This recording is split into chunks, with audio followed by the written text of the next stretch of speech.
सप्तस्यासन्न परिधयस्त्रिः सप्त समिधः कृताः। ये शरीर के अंदर तुम्हारी सब 7 चक्र है। ये 7 चक्रों को तुम कैसे ये 7 भुवन के साथ इंटरकनेक्ट कर पाओ। ये परफेक्शन, ये जो 7 लेयर्स की परफेक्शन है, ये पहले से ही हमारे अंदर से है। एक है चैतन्य, चेतना, और बीच में है चिंता। गुरु जब तुम्हारे जीवन में प्रवेश करता है, वो तुम्हारी आधार और अधिष्ठान के बीच में मणिपुर को ले आता है। तुम्हारी चिंतन ही तुम्हें उनके साथ जोड़ देता है, जिसे हम कहते हैं याद ही पूजा है।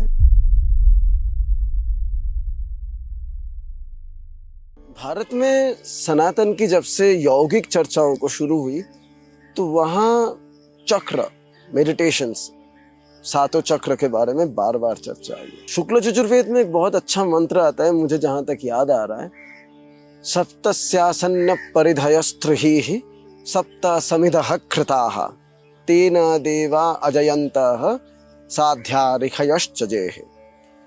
तो ये ऋषि मुनि लोग ये दिखाने की कोशिश किए कि ये शरीर के अंदर तुम्हारी सब 7 चक्र है। ये 7 चक्रों को तुम कैसे ये 7 भुवन के साथ इंटरकनेक्ट कर पाओ। ये बार बार कोशिश की। हमें जान के अच्छा लगेगा कि ये ब्रह्मांड में भी 7 लेयर्स है। आप अगर जानते हो तो देखना, ट्रोपोस्फियर, स्ट्रेटोस्फियर, स्टेथोस्फियर, ओजोनोस्फियर, ऐसे करके 7 चक्र आता है, 7 लेयर्स आता है। वो भी हमारी चक्र है।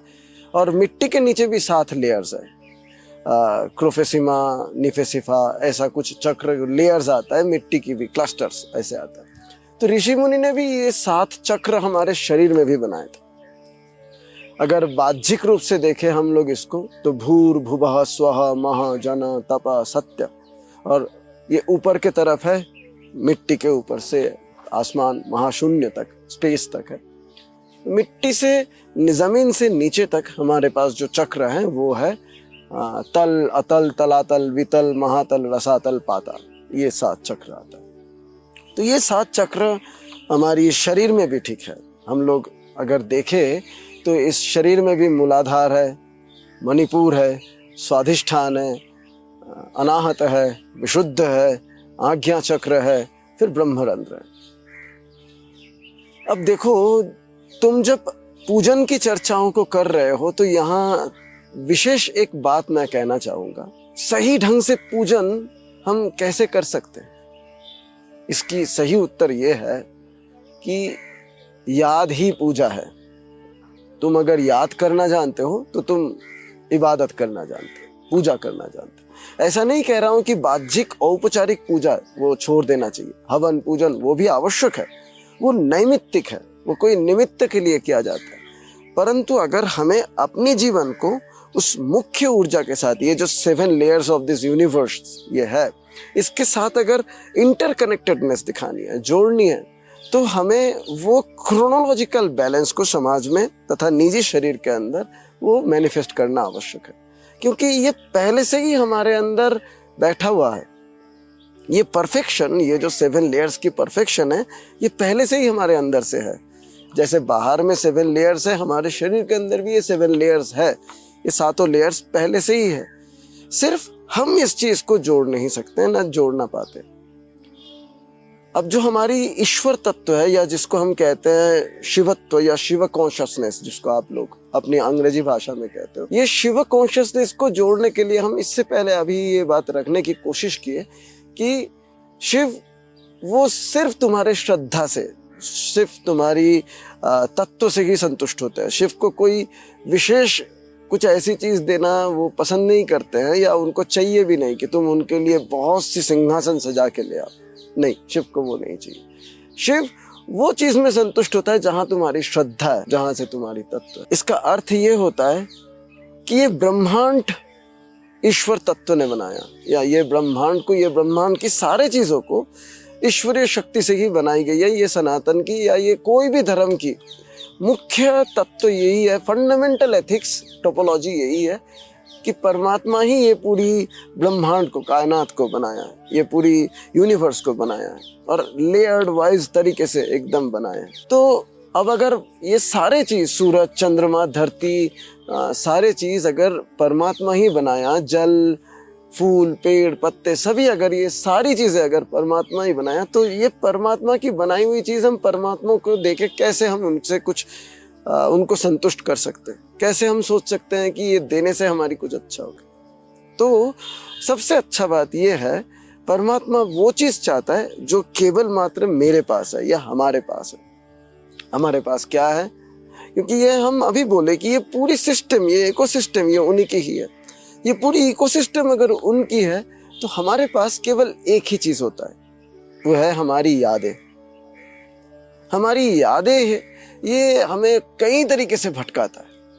अगर यादें या हमारी चिंतन सटीक दिशा में नहीं है तो ये चिंता चिता की समान है। ये हम लोग बोलते हैं कि हमारी चिंता ही हमें खा जाता है। तो हमें हमारी चिंतन अगर हम ठीक से नहीं रख पाए तो हम खुद के अंदर ही एक बिखराव महसूस करते हैं, खुद के अंदर ही बिखर जाते हैं। जो शिवत्व की ये चर्चा आता है, ये कहता है कि तुम्हारी याद ही तुम्हारी इबादत है, तुम्हारी याद ही तुम्हारी पूजा है।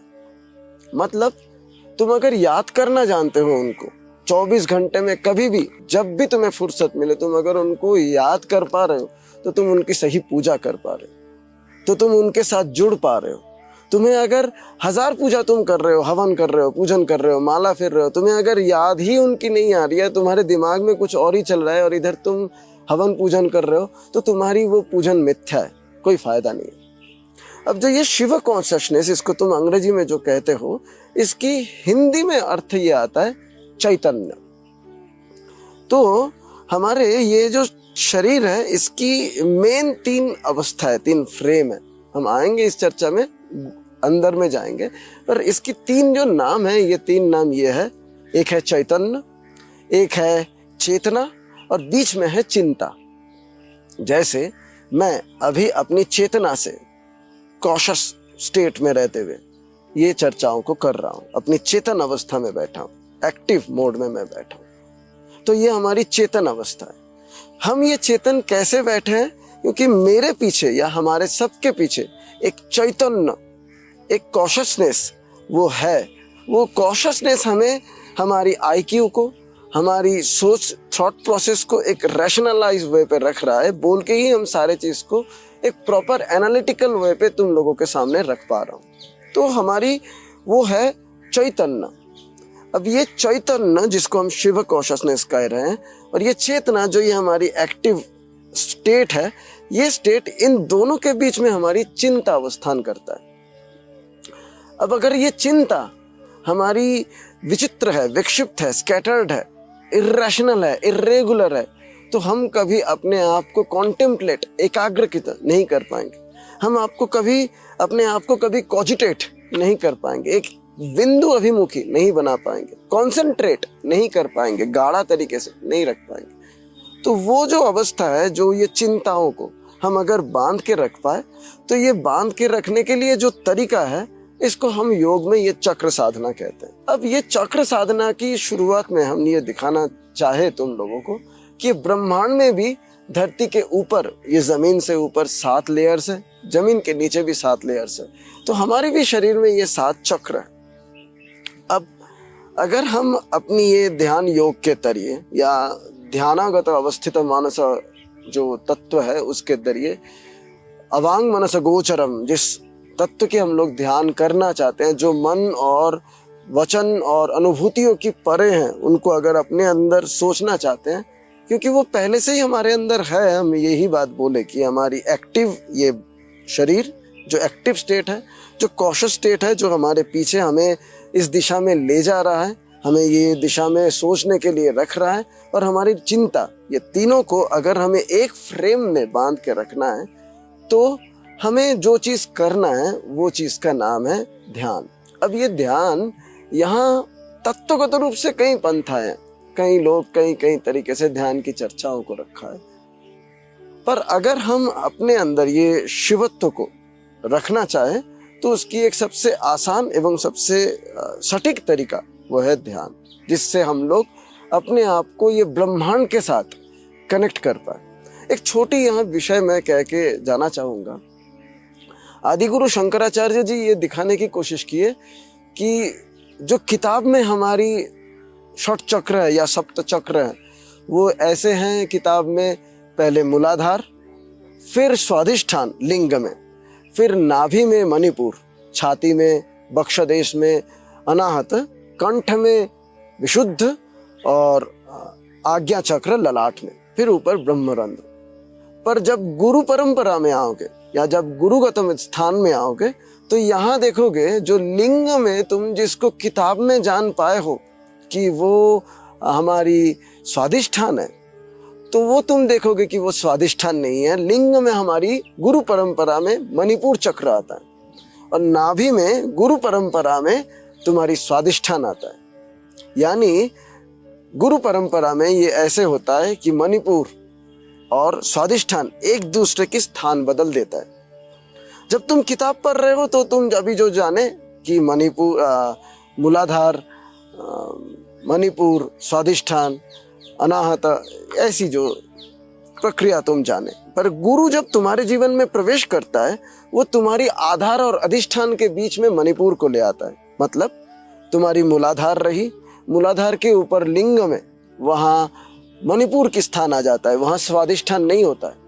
और तुम्हारी नाभि में वहाँ तब स्वादिष्ठान आके बैठ जाता है, क्योंकि आधार और अधिष्ठान के बीच में मणिपुर जब स्थापित होता है तभी तुम अपनी मणि, चिंतामणि, चिंता की जो वो मुख्य तत्व, उसको तुम प्राप्त कर सकते हो। तो तुम्हारी चिंतन ही तुम्हें उनके साथ जोड़ देता है, जिसे हम कहते हैं याद ही पूजा है, याद ही इबादत है।